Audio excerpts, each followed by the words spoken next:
नमस्कार दोस्तों साल 2023 का जो करवा चौथ का त्योहार है वो 1 नवंबर को मनाया जा रहा है। करवा चौथ का जो त्योहार है वो कार्तिक माह की कृष्ण पक्ष की चतुर्थी को मनाया जाता है। ये जो त्योहार है वो सुहागन स्त्रियों के लिए बनाया गया है। इस दिन सुहागन स्त्रियां 16 श्रृंगार करके अपने पति की दीर्घ आयु की कामना करती हैं। इसके साथ ही दोस्तों मैं आप लोगों को बता दूं कि इस बार की करवा चौथ जो है वो बुधवार के दिन पड़ रही है। यदि सुहागन स्त्रियां नई चूड़ियां पहने तो कौन सी बातों का ध्यान रखें। इसी के साथ दोस्तों वीडियो को शुरू करने से पहले मैं मेरे आराध्य श्री लक्ष्मी नारायण को मैं कोटि कोटि प्रणाम करती हूँ। मैं उनको कोटि कोटि नमस्कार करती हूँ। दोस्तों करवा चौथ के त्योहार पर महिलाएं जो हैं वो 16 श्रृंगार करती हैं।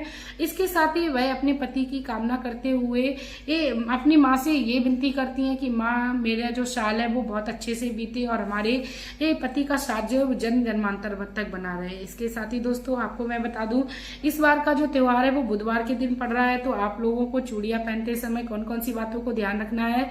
सबसे पहली तो बात ये है कि आप जब भी अपनी नई चूड़ियां लेने जाएं तो आपको ये देख लेना चाहिए कि जब भी आप अपने घर में चूड़ियां लेके आए तो चूड़ियां जो हैं वो खंडित नहीं होनी चाहिए।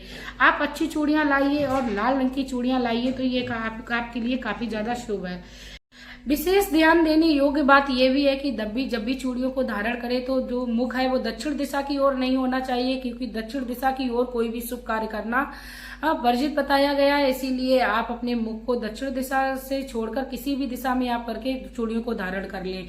इसके साथ ही दोस्तों कहा जाता है शुक्रवार के दिन जो भी स्त्री अपने घर में चूड़ियों को लाती है और शुक्रवार के दिन चूड़ियों को धारण करती है तो उसे माता लक्ष्मी की भी कृपा प्राप्त होती है। इसके साथ ही उसका शुक्र ग्रह जो है वो मजबूत होता है। दोस्तों आप शुक्रवार के दिन अपने घर में चूड़ियां ले आइए। त्योहार भले ही बुधवार के दिन पड़ रहा है, आप शुक्रवार के दिन अपने घर में चूड़ियों को लाकर माता लक्ष्मी माता गौरा का आशीर्वाद लीजिए।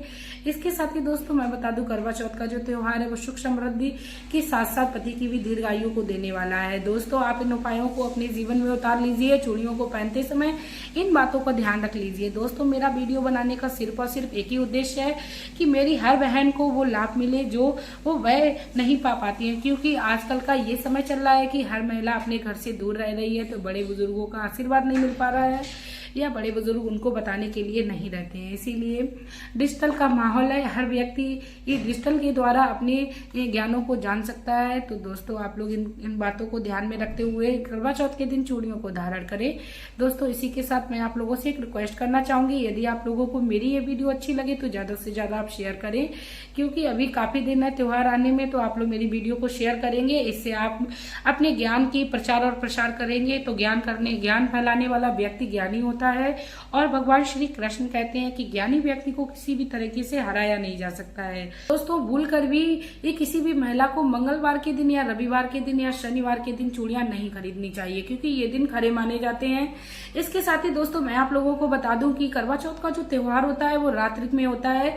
इसीलिए आप रात्र में कोरी चूड़ियों को ना पहने, आप सुबह में किसी भी कन्या को हाथ में पहनाकर या अपने ही हाथ में डालकर एक दो दिन पहले रख लें, क्योंकि रात में चूड़ियां पहनना वर्जित बताया जाता है। और आप सुबह या शाम के समय में आप चूड़ियां पहन सकते हैं, लेकिन रात्र में चूड़ियां पहनना वर्जित बताया गया है। इसके साथ ही दोस्तों मैं आप लोगों को बता दूं करवा चौथ के दिन जब भी आप अपनी चूड़ियों को धारण करें तो माता पार्वती का ध्यान करते हुए करें कि हे माँ मैं आपको ये चूड़ियां समर्पण कर रही हूं, तो आप मेरी इन चूड़ियों को आशीर्वाद के रूप में मुझे पहनने की आज्ञा दें। इसके साथ ही दोस्तों मैं आप लोगों को बता दूं कि आप लोग चूड़ियों को पहनते समय ध्यान रखें कि आप सबसे पहले अपने सीधे हाथ में दाहिने हाथ में चूड़ी को पहने, तो ये काफी ज्यादा शुभ बताया जाता है। माता गौरा की आपको कृपा प्राप्त होगी। इसके साथ ही दोस्तों मैं बता दूं कि चूड़ियों को सम संख्या में नहीं पहना जाता है। दोस्तों एक हाथ में आप एक तो चूड़ी एक्स्ट्रा कम या ज्यादा पहन सकते हैं। दोस्तों कहते हैं कि परिवार मायके और ससुराल को एक जैसा नहीं रखना चाहिए, इसीलिए एक हाथ में चूड़ी को कम या अधिक करके पहने।